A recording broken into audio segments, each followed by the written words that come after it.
राजकीय भूकंप काय, ऑपरेशन अमुक तमुक काय, अहो कंटाळे आहेत हो लोक, या सगळ्या प्रकाराला कंटाळून गेलेले आहेत. मित्र हो, नमस्कार. महाराष्ट्राचं राजकारण हे रोज नव्या वळणावळणाने गेलेलं दिसतं. अहो इथं काहीही निश्चित नसतं, त्याची कुणी कल्पनाही केलेली नसते. असं सगळं काही अचानक इथं घडत असतं. सरकारने जनतेच्या हितासाठी काही निर्णय घेतलेले आहेत, जनतेचं काही भलं केलेलं आहे, अशा प्रकारच्या चर्चा कधीही होत नाहीत. कोण कोणाच्या संपर्कात आणि कोण कुठलं ऑपरेशन राबवून कोणाचे आमदार खासदार फोडणार, बस एवढंच सगळं सुरू आहे. गेल्या 3 वर्षापासून महाराष्ट्राचं राजकारण पुरतं बदलून गेलेलं आहे हो. राजकीय भूकंप काय, ऑपरेशन अमुक तमुक काय, अहो कंटाळे आहेत हो लोक, या सगळ्या प्रकाराला कंटाळून गेलेले आहेत. ही मंडळी मात्र अजिबात कंटाळत नाहीत. आता बघा, महाराष्ट्राच्या राजकारणामध्ये पुन्हा एकदा मोठी उलथापालथ होण्याची शक्यता उघडपणे आता व्यक्त होऊ लागली आहे. उपमुख्यमंत्री एकनाथ शिंदे, भाजप आणि उद्धव ठाकरे या म्हणजे उद्धव ठाकरे यांची शिवसेना यांच्यातील बदलत्या नातेसंबंधामुळे नवे राजकीय समीकरण आकार घेऊ शकतं, अशा प्रकारचे काही संकेत आता मिळू लागले आहेत. गेल्या काही दिवसापासून तशी चर्चा तर रोजच होत आहे, पण गाठीभेटीच्या काही घटना असो किंवा मग कौतुकाचे बोल असोत, काहीतरी वेगळं घडू लागले याची जाणीव करून देणाऱ्या या सगळ्या घटना आहेत. आपण जर बारकाईनं पाहिलं तर कुठं ना कुठंतरी पाणी मुरतंय एवढं तरी आपल्याला सहज जाणवून जातं. उपमुख्यमंत्री एकनाथ शिंदे आणि भाजपमधील तणाव दिवसेंदिवस वाढताना दिसत आहेत. अनेक घटना घडत आहेत. नाराजी, रुसवे फुगवे हे तर आता नित्याचंच झालं आहे हो.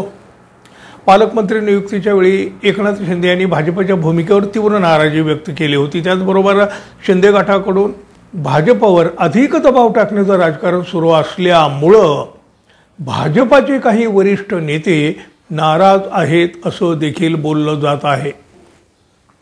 बघा, भाजपाला वाटतं एकनाथ शिंदे यांच्या सततच्या या मागण्यामुळं पक्षाचं धोरण बिघडत आहे.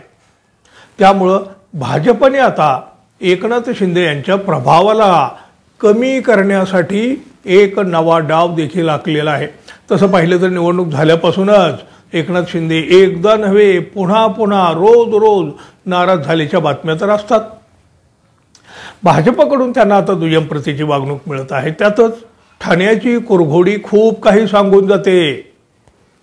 बघा, आता ठाणे हा एकनाथ शिंदे यांचा बालेकिल्ला, मात्र भाजपने आता तिथंच आपली ताकद वाढवण्याचा निर्णय घेतलेला आहे.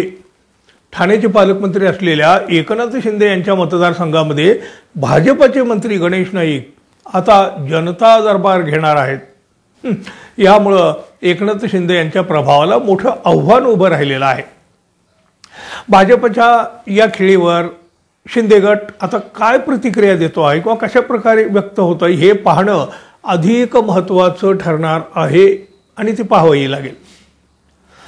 या राजकीय गोंधळामध्ये आणखी एक महत्त्वाचा मुद्दा म्हणजे बघा, भाजप आणि उद्धव ठाकरे यांच्या शिवसेना युतीबाबत पुन्हा आता आणखी नव्यानं चर्चा सुरू झालेली आहे. भाजपचे नेते आणि मंत्री चंद्रकांत पाटील हे एका लग्न समारंभामध्ये उद्धव ठाकरे यांना भेटले किंवा त्यांच्यात जो काही संवाद झाला होता, यावेळेला युतीबाबत काही भाष्यही झालं होतं. त्यावर बघा, संजय राऊत यांनी एक प्रतिक्रिया दिली. शिवसेना खासदार संजय राऊत म्हणाले, भाजपसोबत आमचे 25 वर्षाचे संबंध होते, मात्र अमित शहा यांच्या नेतृत्वाखालील भाजपमुळं महायुतीत निराशा निर्माण झाली. आता काय अर्थ असू शकतो या विधानाचा तुम्हीच घ्या. अर्थात ही चर्चा रंगत असतानाच मुख्यमंत्री देवेंद्र फडणवीस यांनी भाजप शिवसेना म्हणजे उद्धव ठाकरे यांच्या युतीच्या चर्चेला पूर्णविराम दिला. ते काय म्हणाले, अहो असं लग्न समारंभात भेटल्यामुळं पक्ष एकत्र येत नाहीत किंवा युती होत नसते हो. त्यामुळं भाजप आणि उद्धव ठाकरे शिवसेना यांच्या युतीबाबतचे अफवा आणि चर्चा या सगळ्यांना फडणवीस यांनी आळा तर घातला असंच म्हणावं लागेल. पण गंमत बघा, एकीकडे ही सगळी चर्चा सुरू आहे, त्यात काही तथ्य असो किंवा नसो, पण तेवढ्यात एकनाथ शिंदे यांचे मंत्री संजय शिरसाट यांनी एक वेगळाच गोंधळ निर्माण केलेला आहे. आता जोडण्याची वेळ आली आहे. अद्याप दोघांमधलं अंतर वाढलेलं नाही, त्यामुळं दोन्ही शिवसेना जोडता येतील असं मंत्री संजय शिरसाट यांनी म्हटलं आहे। दोन शिवसेना झाल्या याचं खूप दुःख होत आहे।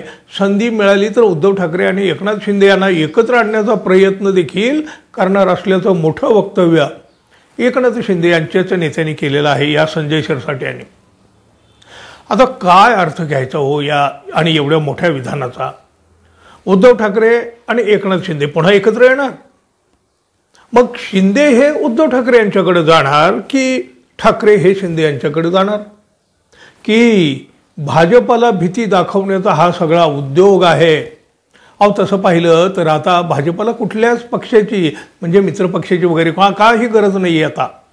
तरीही भाजप आपली तिरकी चाल कायम चालत आहे। बघा, राजकीय विश्लेषकांच्या मते भाजप ही एक मोठी रणनीतिक चाल खेळत आहे। एकनाथ शिंदे यांच्या गटाचा प्रभाव कमी करून त्यांना दबावाखाली आणण्यासाठी भाजप उद्धव ठाकरे यांच्याशी जवळीक साधत आहे। आगामी काळात एकनाथ शिंदे गटाची भूमिका काय असेल आणि भाजप कोणती पुढची पावलं उचलणार आहे याकडं खरं तर संपूर्ण महाराष्ट्राचं लक्ष असणार आहे। पुढच्या काळात हे सगळं तुम्हाला आम्हाला पाहायला मिळूही शकतं। पाहूया। तोपर्यंत मित्रांनो, आपण अजून आपल्या चॅनलला सबस्क्राईब केलं नसेल तर कृपया सबस्क्राईब करावं ही अपेक्षा आहे। धन्यवाद। पुन्हा भेटू। तोपर्यंत नमस्कार।